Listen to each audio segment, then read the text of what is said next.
Kami rindu untuk mendengarkan kebenaran firman. Berfirmanlah Engkau bagi kami semua ya Tuhan. Kami siap mendengarkan. Terangi akal pikiran kami dengan kuasa Roh Kudus-Mu. Makasih Tuhan. Dalam nama Yesus kami sambut berkat-Mu. Amin.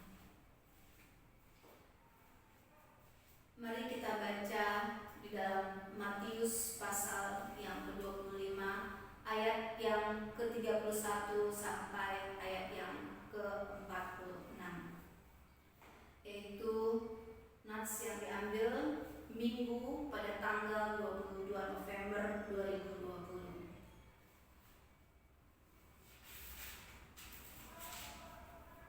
Penghakiman terakhir. Apabila Anak Manusia datang dalam kemuliaannya dan semua malaikat bersama-sama dengan Dia, maka Ia akan bersemayam di atas tahta kemuliaannya. Lalu semua bangsa akan dikumpulkan di hadapannya, dan Ia akan memisahkan mereka seorang daripada seorang, sama seperti gembala memisahkan domba dari kambing. Dan Ia akan menempatkan domba-domba di sebelah kanannya dan kambing-kambing sebelah kirinya. Dan raja itu berkata kepada mereka yang di sebelah kanannya, "Mari, hai kamu yang diberkati oleh Bapakku, terimalah kerajaan yang telah disediakan bagimu sejak dunia dijadikan. Sebab ketika aku lapar, kamu memberi aku makanan. Ketika aku haus, kamu memberi aku minuman. Ketika aku seorang asing, kamu memberi aku tumpangan. Ketika aku telanjang, kamu memberi aku pakaian. Ketika aku sakit, kamu melawat aku. Ketika aku di dalam penjara, kamu mengunjungi aku." Maka orang-orang benar itu akan menjawab Dia, katanya, "Tuhan, bila manakah kami melihat Engkau lapar dan kami memberi Engkau makan, atau haus dan kami memberi Engkau minum? Bila manakah kami melihat Engkau sebagai orang asing dan kami memberi Engkau tumpangan, atau telanjang dan kami memberi Engkau pakaian? Bila manakah kami melihat Engkau sakit atau dalam penjara dan kami mengunjungi Engkau?" Dan raja itu menjawab mereka, "Aku berkata kepadamu, sesungguhnya segala sesuatu yang kamu lakukan untuk salah seorang dari saudaraku yang paling hina ini, kamu telah melakukannya untuk aku." Dan Ia akan berkata kepada mereka yang sebelah kirinya, "Enyahlah daripadaku, hai kamu orang-orang terkutuk. Enyahlah ke dalam api yang kekal, yang telah disediakan untuk iblis dan malaikat-malaikatnya. Sebab ketika aku lapar, kamu tidak memberi aku makan. Ketika aku haus, kamu tidak memberi aku minum. Ketika aku seorang asing, kamu tidak memberi aku tumpangan. Ketika aku telanjang, kamu tidak memberi aku pakaian. Ketika aku sakit dalam penjara, kamu tidak melawat aku." Lalu mereka pun akan menjawab Dia, katanya, "Tuhan, bila manakah kami melihat Engkau lapar atau haus, atau sebagai orang asing, atau telanjang, atau sakit, atau dalam penjara, dan kami tidak melayani Engkau?" Maka Ia akan menjawab mereka, "Aku berkata kepadamu, sesungguhnya segala sesuatu yang tidak kamu lakukan untuk salah seorang dari yang paling hina ini, kamu tidak melakukannya untuk aku." Dan mereka ini akan masuk ke siksaan yang kekal, tetapi orang benar ke dalam hidup yang kekal. Demikianlah firman Tuhan. Shalom Bapak Ibu yang terkasih dalam Yesus Kristus. Dari nats yang telah kita baca ini, tema yang ditentukan pada minggu ini yaitu gereja yang menerima dan gereja yang memberi. Kata gereja itu berasal dari bahasa Yunani yaitu eklesia, yang artinya dipanggil keluar. Gereja terbentuk di Yerusalem itu adalah pekerjaan dari Roh Kudus, bukan pekerjaan manusia. Gereja adalah komunitas orang-orang yang terbuka dan inklusif, yaitu terdiri dari orang-orang yang beraneka ragam suku, bangsa, ras, dan bahasa. Gereja bukanlah gedungnya, melainkan orangnya. Gereja yang menerima kasih karunia, yakni keselamatan yang Tuhan berikan dalam Yesus Kristus, hendaklah mau hidup berbagi dengan sesama, supaya ketika Yesus Kristus datang untuk kedua kalinya, kita sendiri tidak ditolak. Sebagaimana di ayat yang ke-31 dari nas yang tadi telah kita baca, di sini menjelaskan bahwa pada saat Kristus datang yang kedua kalinya sebagai hakim seluruh umat manusia, dia datang dalam kemuliaannya dan semua malaikat-malaikatnya bersama-sama dengan dia, maka ia akan bersemayam di atas tahta kemuliaannya. Lalu semua bangsa dikumpulkan di hadapannya, dan ia akan memisahkan mereka seorang daripada seorang, sama seperti gembala memisahkan domba dari kambing. Sebagaimana yang tertulis dalam Yehezkiel pasal yang ke-34 ayat yang ke-17 mengatakan, dan hai kamu domba-dombaku, beginilah firman Tuhan Allah, sungguh aku akan menjadi hakim di antara domba dengan domba, dan di antara domba jantan dan kambing jantan. Maksudnya di sini ialah domba diumpamakan adalah orang-orang yang benar, orang-orang yang taat, orang-orang yang setia kepada Tuhan. Sedangkan kambing itu diumpamakan orang-orang yang tidak benar, yang tidak setia kepada Tuhan. Dia akan menempatkan domba-domba itu di sebelah kanannya. Siapa itu domba-domba? Yaitu adalah orang-orang yang benar, orang-orang yang melakukan kehendaknya. Dan kambing di sebelah kirinya, yaitu orang-orang yang tidak benar, yang mana yang tidak melakukan apa yang menjadi kehendaknya, yang mana mereka tidak mau berhubungan dengan Tuhan dan melakukan kehendak Tuhan. Jadi bagaimana orang-orang benar itu untuk melakukan kehendak Tuhan? Kapan dan di mana? Yakni selama kita hidup di dunia ini. Kita sebagai gereja harus memperhatikan orang-orang yang hidupnya terlantar, baik itu yang di pinggir jalan, baik itu mereka yang di penjara, baik itu yang di rumah sakit, baik itu di tempat-tempat terhina yang lainnya, dalam keadaan telanjang, lapar, haus, sakit, dan menderita.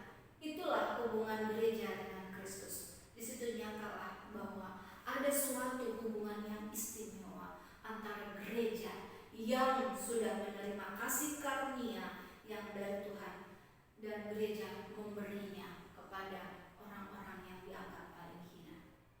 Hubungan yang sangat erat yang tercipta dengan Kristus. Apa yang terjadi bagi mereka yang melakukan kehendak Tuhan?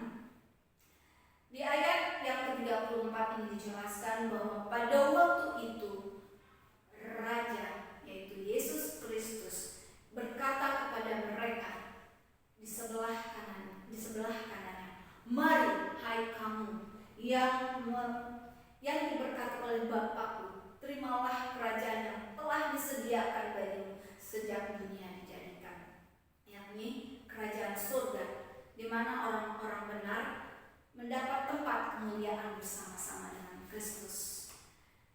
Dan bagaimana dengan orang-orang yang melakukan kehendak Tuhan ini? Karena perbuatannya yang kecil tersebut yang dilakukan gereja pada sesamanya yang paling hina, sama saja perbuatannya yang dilakukan untuk Tuhan.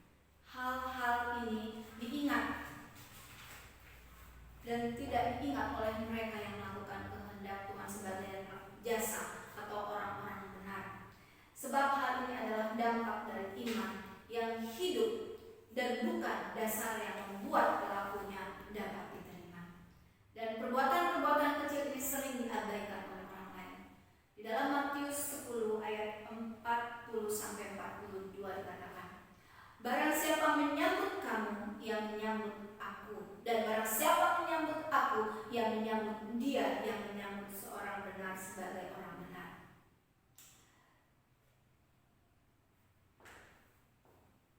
Ia menerima upah orang benar. Dan barang siapa memberi air sejuk secangkir saja pun kepada salah satu orang yang kecil ini, karena ia muridku, aku berkata kepadamu, sesungguhnya ia tidak akan kehilangan upah daripadanya. Sedangkan kumpulan memiliki hubungan yang benar dengan Tuhan, yang baik dengan Tuhan. Mereka aktif di gereja, mereka rajin berdoa, mereka rajin membaca Alkitab, tetapi mereka tidak peduli dengan orang-orang yang ada di sekitarnya, yang menderita dan tertekan. Mereka sebenarnya tidak melakukan apapun untuk Tuhan, tidak tercipta hubungan dengan Kristus. Apa yang terjadi dengan mereka? Ya, di ayat yang selanjutnya, yaitu ayat 40-46 dikatakan akan terjadi perpisahan yang mutlak. Jadi ada perpisahan yang mutlak antara orang-orang benar yang sedang melakukan kehendak Tuhan dan mewarisi kerajaan yang telah disediakan baginya, bagi gereja yang melakukan kehendak Tuhan sejak dunia dijadikan. Dan mereka yang tidak melakukan kehendak Tuhan, maka mereka akan dicampakkan ke dalam api neraka, yaitu api yang kekal. Di mana api yang kekal itu sebenarnya ditempatkan, yang telah disediakan untuk iblis dan malaikat-malaikatnya, bukan untuk manusia.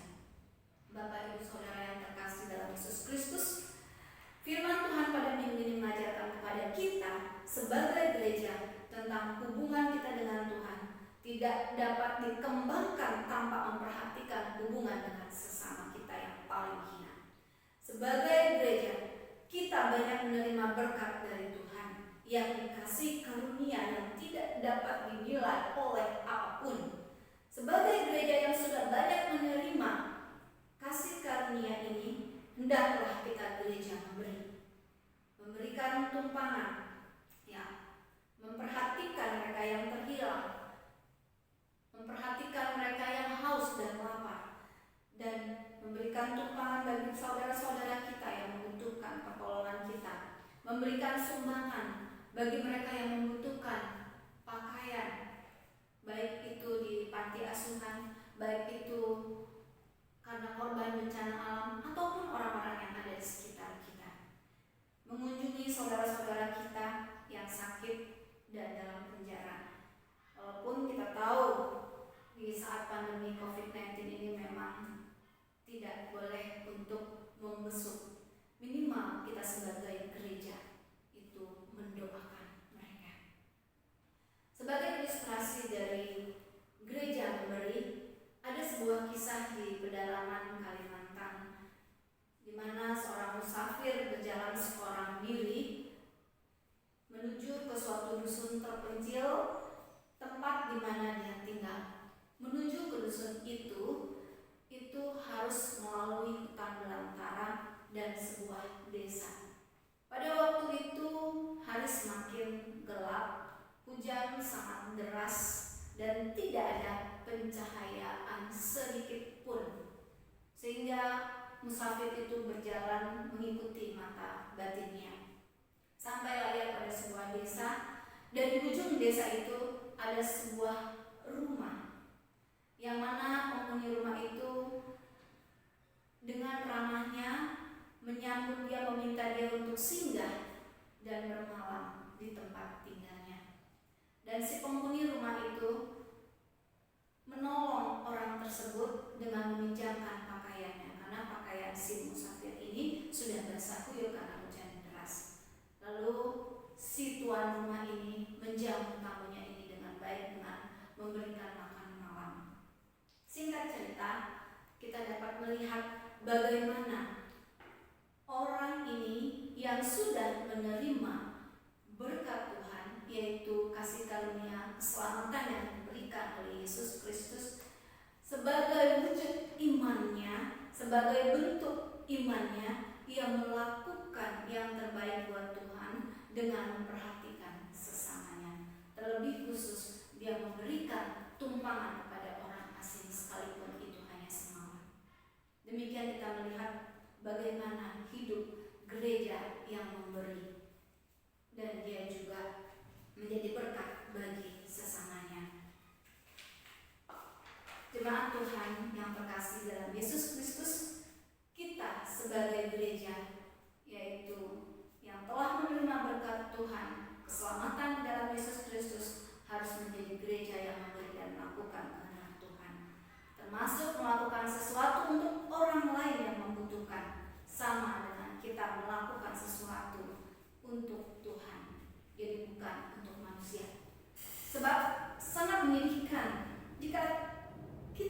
setiap hari bersekutu, bersaksi, dan melayani sebagai aktivis di gereja. Tetapi pada hari penghakiman ada satu suara yang berkata, "Aku tidak pernah mengenal kamu. Menyala daripadamu, kamu sekalian membuat kejahatan." Seperti yang tertulis di dalam Matius pasal yang ke-7 ayat yang ke-21 sampai dengan yang ke-23. Amin. Mari kita bersatu dalam doa. Terima kasih Tuhan untuk firman-Mu pada minggu ini. Kiranya firman-Mu boleh menjadi rema dalam hati dan pikiran kami, dan menjadi hal yang mana kami boleh belajar untuk menjadi gereja yang memberi, karena kami sudah banyak menerima dari Engkau ya Tuhan. Terima kasih Bapa, dalam nama Yesus Kristus kami berdoa.